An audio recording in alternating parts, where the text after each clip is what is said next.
사랑하는 여러분, 새날이 시작되었습니다.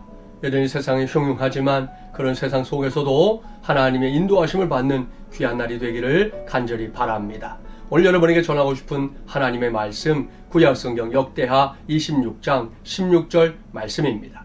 그가 강성하여 짐에 그의 마음이 교만하여 악을 행하여 그의 하나님 여호와께 범죄하되 곧 여호와의 성전에 들어가서 향단에 분향하려 한지라 기록하고 있습니다.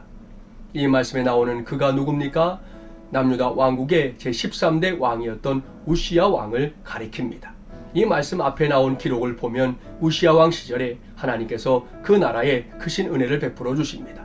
국력이 신장하게 하셨고요. 이웃 나라에게도 결코 밀리지 않는 강력한 군권도 갖게 하시고 나라가 여러 가지 모양으로 안정되게 됩니다. 그러니 왕의 입장에서 이 일이 얼마나 감사한 일이겠습니까? 그런데 오늘 말씀을 보니 우시야 왕은 그와 같이 강성함이 주어지자 어찌 되었습니까? 그의 마음이 교만에 빠지게 됐다 말씀하고 있습니다.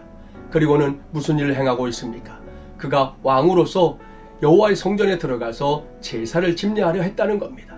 여러분, 제사는 누가 해야 하는 것입니까? 제사장이 해야 할 역할이지요. 그런데 왕이었던 우시야가 그 일을 대신하려 했다는 것입니다. 결국 이 일로 인해 우시야 왕은 온몸에 한센병이 발하게 되어서요, 후궁에서 머물다가 인생을 마무리하게 됩니다. 참 안타까운 일인데요. 이 말씀에서 우리가 교훈받아야 할 것이 무엇입니까? 그것은 바로 교만의 문제입니다. 교만에 대해서는 성경이 일찌감치 멸망의 선봉이다 말씀할 만큼 하나님께서 가장 싫어하시는 것 중에 으뜸으로 꼽히는 것이 바로 교만입니다. 그렇다면 교만의 진짜 문제가 무엇일까요? 교만의 진짜 문제는 다른 것이 아닙니다.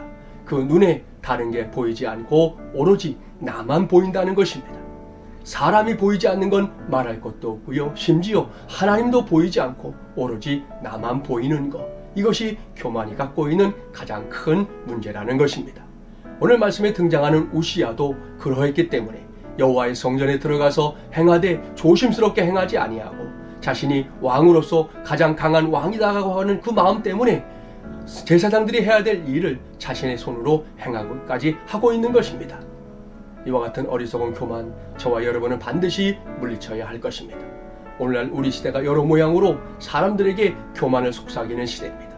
사단이 우리의 마음속에서 끊임없이 우리를 교만하게 만들려고 하는 그런 시대라는 거 우리 매일매일 경험하지 않습니까?